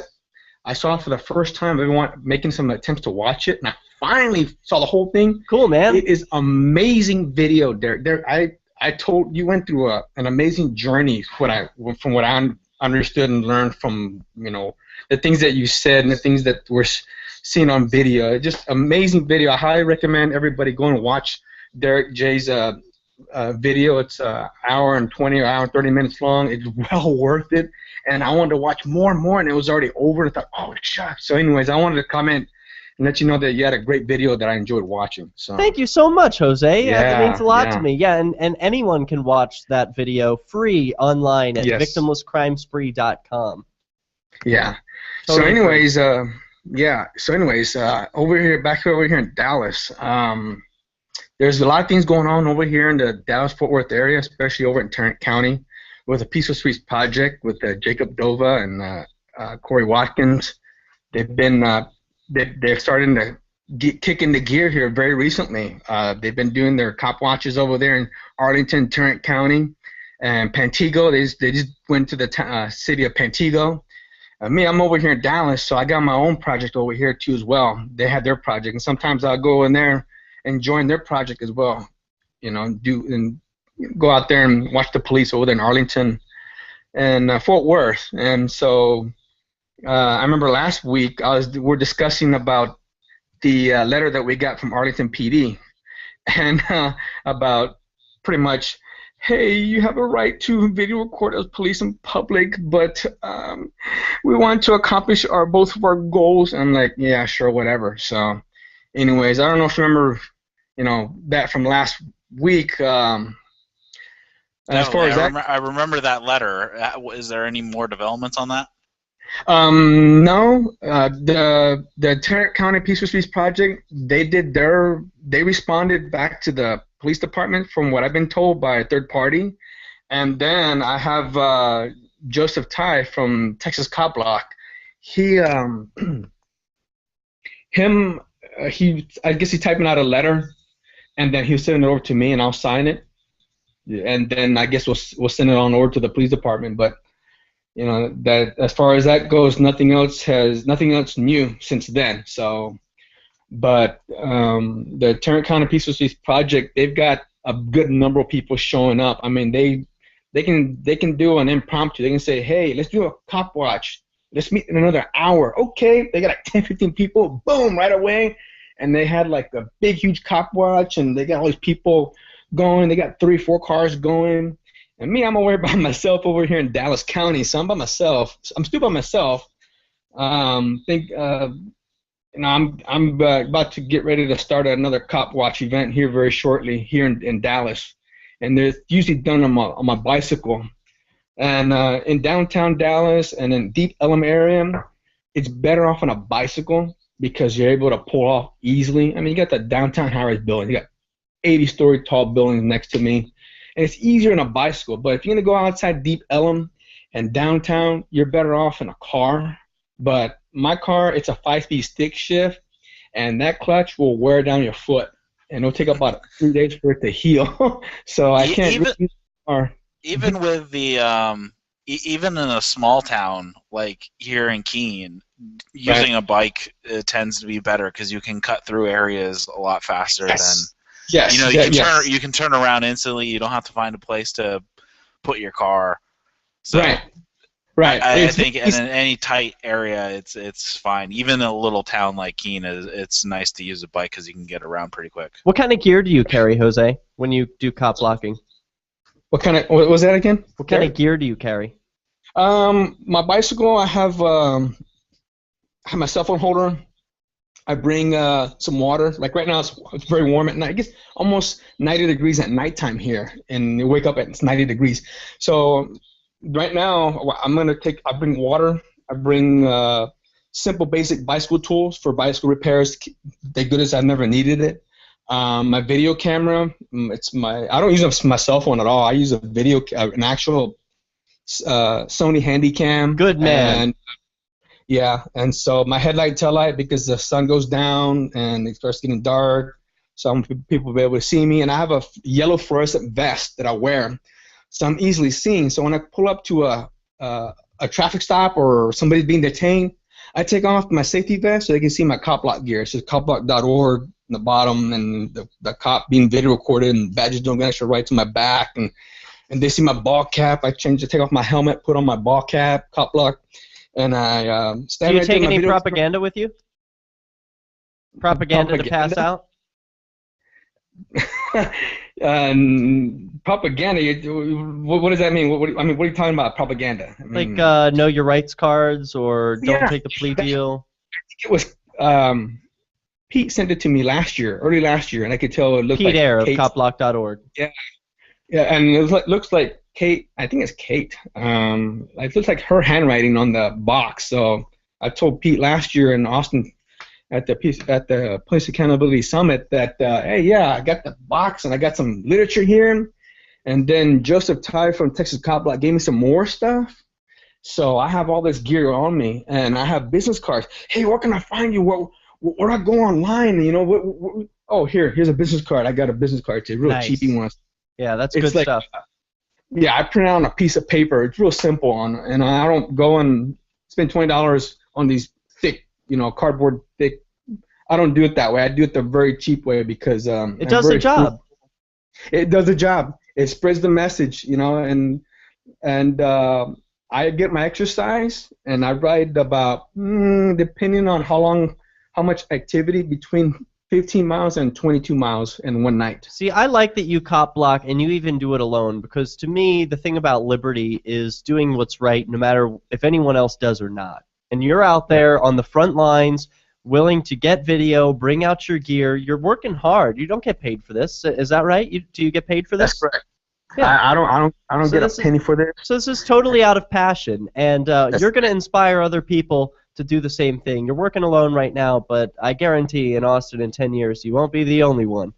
Right. What I was telling Pete last year, I said, yeah, I can't get anybody to come out and join me. I created events on Facebook. Nobody shows up.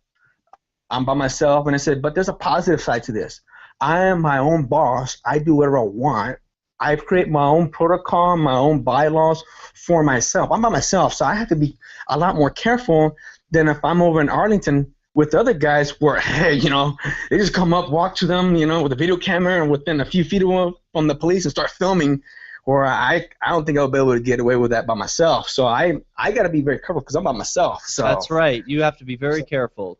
There's no one protecting you, getting a safety shot of you several blocks away. Yes. Videographers will talk about strategy before going and cop blocking. Okay, I'm going to be getting the establishing shot. I'm going to be across the street, so in case anything happens, you guys are arrested. I've got the shot of that happening. I can, there's like daisy chaining of you watching the person in front of you, and the person behind you is getting the shot. So you don't have any of that right now. Who could you reach out to? I mean, is there some other way that you could get accountability? Maybe live stream with one of your phones or something? I don't know, Derek. I think what chases people away is a bicycle. And I think they prefer a car, but I can't use a car. So. I hear that. Yeah, I mean that's kind of one of the rough things. All right, thanks a lot, man, for your call, and I'm sure we'll hear from you soon, and hopefully everything goes well down in Dallas. And if you're in the Dallas area, hook up with them at CopBlock.org/groups. Ross Ulbricht was arrested by the FBI in 2013 and charged with victimless crimes in relation to allegedly operating the Bitcoin-based Silk Road black market. He has been in a prison cell awaiting trial ever since. If he did it, he's a hero for making the black market a safer place. If he did not, he's a man wrongfully accused. Either way, if you love freedom and want to end the war on drugs, Ross and his family need... I had the same problem in Columbus. No help? No help. Do you have that problem in New Hampshire? No. Of course not. How many people would you say were at Manchester's DUI checkpoint last week? I don't know. I wasn't there. Oh, there were. I would estimate about 40 people there. Yeah, it was a lot. I saw 40 pictures. people. Can you imagine that happening in any other town in the U.S.? Oh, there's a DUI checkpoint tonight. I guess there's going to be 40 average people holding signs telling people to turn away because there's a police checkpoint up ahead. I mean, nowhere else in the world does that happen. Right, which is insane because Manchester is just this tiny little town compared to, like, Boston or Columbus.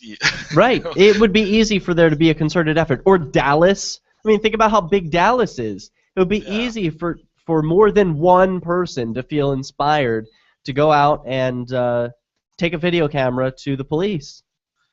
I think that just shows how few liberty activists there are in all these areas. So, and then here, where liberty activists are concentrating in droves. So yeah, well, it's pretty cool to see that happen though, because as inspired doers around the world realize that they're totally alone where they're living, they inevitably go to the internet and say, well, where are the rest of these folks? Where are the other people who believe in total liberty and are willing to do something about it? And then they inevitably find New Hampshire. So it's a very good thing. They all left. Yeah, they gave up. Oh, I see. Maybe I should do that. Money. Yeah. Well, I mean, I was in Philly. I was trying to hold it down, but then I've still got connections and friends there, all my ANCAP friends who are still trying to, sue the police, get cannabis legalization, and all the same stuff we were trying to do years ago. And I went to the abc6.com website where the police were doing a live chat with the people of Philadelphia. Every other question for the police was, there's a drug dealer on my block and I don't see enough police doing something about it. Would you guys send another patrol car down to my neighborhood? I haven't seen enough police in my neighborhood. Can you guys hire more police? I swear, I thought they were just making this shit up. Like, who is seriously writing this on the other end? But that's what we're faced with. It's a whole city of bootlickers who want more police. So if there are activists living in Philadelphia, get the hell out of there. There's no freedom to be had. It's going the wrong direction. You got to get out and go to New Hampshire. And same for you, Scott.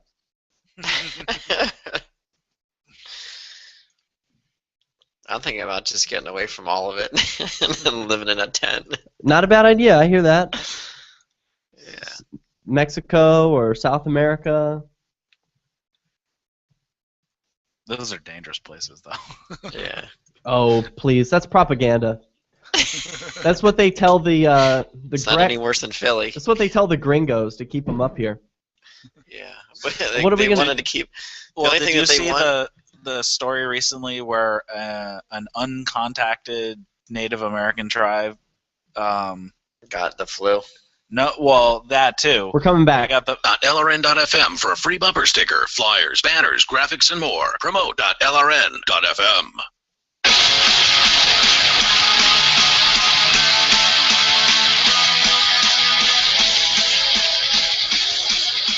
And welcome back to the CopBlock Radio Show on LRN.FM. I am your host, Eric, and with me tonight I have Scott and Derek J. Whoa! So, I think pulling over the conversation that we were actually having during the break, I think it's something to talk about is the ability to try to get people to do stuff with you. Jose called in and he said he's in Dallas. How does he not have people helping him in Dallas? Well, I had the same exact problem in Columbus, Ohio. I mean, there's like 1.2 million people in the greater Columbus area. There's 1.2 million anybody. people in Dallas. It's almost exactly the same. So when Pete came through on his CopBlock tour prior to Liberty Forum 2013, yeah, there were like 20 people on the Facebook group who said that they were showing up to meet him. I was the only person who showed up. How did that make you feel? A little discouraged because I was hoping to meet a whole bunch of people, but nobody showed up. So you didn't know any of the other people who said they were coming? No. Wow. So, but nobody showed up. So it's like, wow, that is actually the night that I decided that we're going to start CopBlock Radio. But there you go. There's the 5% rule in effect, right? That 5% of people are going to be doers. The rest are going to want to just stay along for the ride. So you got 20 people sign up. One shows up. You're that 5%. Are you the one? You out there listening. Are you the one who's a doer, willing to do something for freedom, whether anyone else does or not? Well, that's great, but you need to concentrate your efforts where other people are. Yeah, that's a huge thing. And then, were you at the checkpoint this past week? Yes. So tell us what happened there in this measly little town of Manchester in New Hampshire. Yeah. So Manchester, New Hampshire is referred to as the city by folks here in the Shire, but compared to Dallas, Texas's population of 1.2 million, or Columbus boasting the same population, 100,000 people in Manchester, New Hampshire is nothing. Yet, there's only one cop blocker in Dallas, Texas, one cop blocker in Columbus, Ohio, and there were 40 people who showed up to hold signs and record police warning people of an approaching checkpoint ahead. And that is the kind of environment I want to be around. I don't know about you, but that excites the hell out of me. Yeah, there's no shortage of people who will go out doing CopBlock with you around here. 40 people! I mean, we had, a couple of days' notice? This isn't some event that's been planned for months. This has happened 3 times already this summer alone. And every time the police are faced with a throng of activists who come from all different backgrounds, have all different agendas, are all individuals. Some people like me just want to record what's happening. Others want to confront the police and call them names. There's a range of things that people do to participate in activism, to hold the police accountable and keep people safe. I mean, think about the way that these 40 people are changing lives. You know how the police make victims out of those who go through their checkpoints. They want to pinch them for something. They're going to make some arrests. That's their goal. It's not about safety, it's about revenue collection. Let's be honest about it.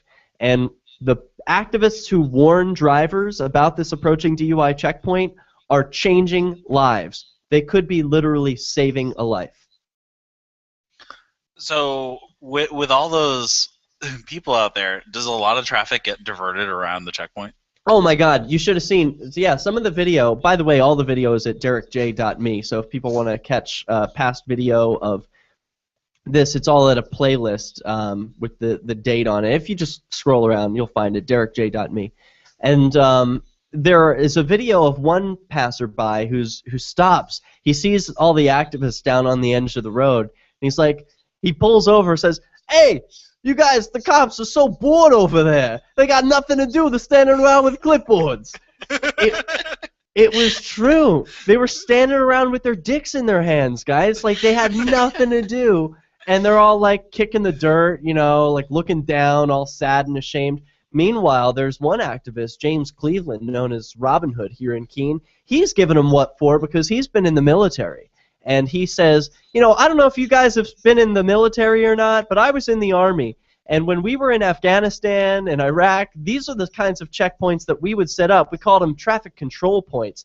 Now, you guys aren't going in both directions. This is just one way. But I want you to consider, what is this really about? Is this about safety, or is this about control? What was the ratio of activists to police? The activists outnumbered the police by about like double. 2 to 1. 2 to 1. About Nice. double, yep. That's the situation. If you want to be in a situation like that, if cop blocking excites you, you have to look up what's happening in New Hampshire. Check out freestateproject.org to learn a lot more about that. That's good stuff. Is there another one coming up? This Friday. This Friday? This Friday, in 2 days, there is another checkpoint. I will be there. It's my third one Why this are summer. they so frequent? Because they're not making any revenue, man. Because they get a huge grant from the federal government, so they might as well take the money and get paid like super overtime. That is true. I don't know if you knew that, but it is a FedGov-funded project. So this is the local police receiving money from Washington, D.C., to write down license plate numbers and turn Manchester, New Hampshire into a police state. Have you guys done any research on how much these guys are making a year? Yes, there has been research done into that to find out the price of the checkpoints, how much money is being accepted by these local agencies, what sort of overtime pay they're receiving. All of that has, I think, been published at freekeen.com, or soon will be. One activist, James Cleveland, filed a right-to-know request for that information. Yeah, and also if you look through town budgets, they should have line-itemed stuff out for the police. I know, like, Ware, New Hampshire, like, there was base pay of like 63 grand, and then some of them had like 30 grand worth of overtime in a single year. Oh, yeah. Nuts. It's not like, uncommon. Wait a minute, why do you have so much overtime? Shouldn't you just hire another person at 60 grand and, you know, then you save all this money in overtime? Because you're paying like time and a half or whatever, and I believe they kick into overtime at like 32 hours or something stupid like that. That's true. But you know the answer to that, right? You know the answer to why don't the police just hire another officer and not give anyone overtime? Well, because that's kind of the point, because they get the 8 hours of overtime every single week. If they work 40 hours, they get 8 hours of overtime. Not only that, but there's no downward pressure. Typically, in a business, there's a certain amount of money that the business has, and they can't spend more than what they have. Sure, you know, they could go on credit and stuff like that. But for the most part, CEOs have to make a hard decision about what they're going to pay their employees, and they can't go higher than what they take in. But police aren't like a local business. They aren't like a regular, you have to serve customers in order to make money business. They get to just decide, well, we spent this much money this year, so you have to give us that much plus then some, because we did extra work and we did overtime. I mean, they are so criminal to be able to charge for all the unwanted services that they provide. Anyway, I just think that needs to be pointed out, that these cops, this is why they make so much overtime pay, because they're not accountable to anybody. Right, and they constantly go under the guise of they have to spend every cent they have in their budget. Because if they don't, they won't get it next year. Yeah, exactly. Right. That's the whole thing, and that's a huge problem. Like in business, no, you want to save as much. You want to save where you can, because you want to make a profit at the end of the year. But the cops are like, no, we have to spend it all, so we guarantee that we can steal more money next year from the taxpayers, and we're going to get all the money we want plus more, because we're going to ask for an increase as well, and we're going to spend every dime of that, so the year after that we can get a bigger budget and spend all of that because we can. There's another ugly thing at work behind the scenes here, which is that the military is often working in cahoots with local law enforcement through the Department of Homeland Security and FedGov by offering free, so-called free tanks, military weapons, and defensive gear for the police. They come right from Afghanistan and Iraq, right from the war. Militarization is not a problem. Yeah, right. All right, that's all we have all the time we have this week for the CopBlock Radio Show. Be sure to tune in next week at 10 p.m. Eastern. And remember, until then, badges don't grant extra rights.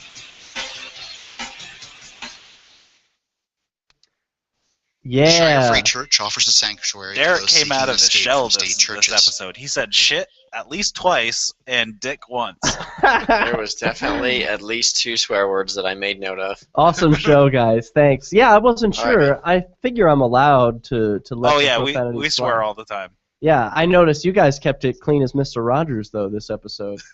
Yeah, we were influencing each other, Derek. I guess so. Yeah, role reversal. Well, that was very nice. The second Dio ever calls in, we know that we're earning our explicit tag. Yep. Right. Hey, have you signed up for a local show? Me? Yeah, are you on Cheshire TV? Are we going to book a CopBlock Radio show on Cheshire TV? Well, I have the 6 o'clock time slot on Wednesdays for Live Free or Die Chronicles. Okay.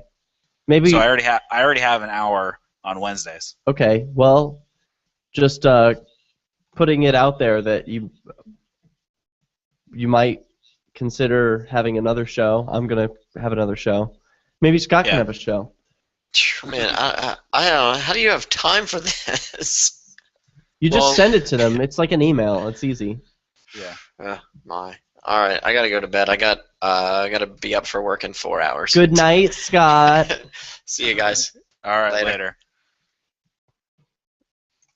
All right, I'll see you later, Derek. Check you later, Eric. Hey, and peace, everybody. Thanks so much for watching another episode of CopBlock Radio Show. I'm so glad that you enjoyed. If you enjoyed this production, you can send Bitcoin to the address on your screen, because the work that I do is sponsored entirely by viewers like you. So it helps me know what sort of content you're enjoying when you send me Bitcoin in any amount. That way I know you've seen it, you liked it, and I'll keep doing it. Otherwise, I'm going to stop. This is how I learn. I'll check you later. Peace. Oh, DerekJ.me in the meantime.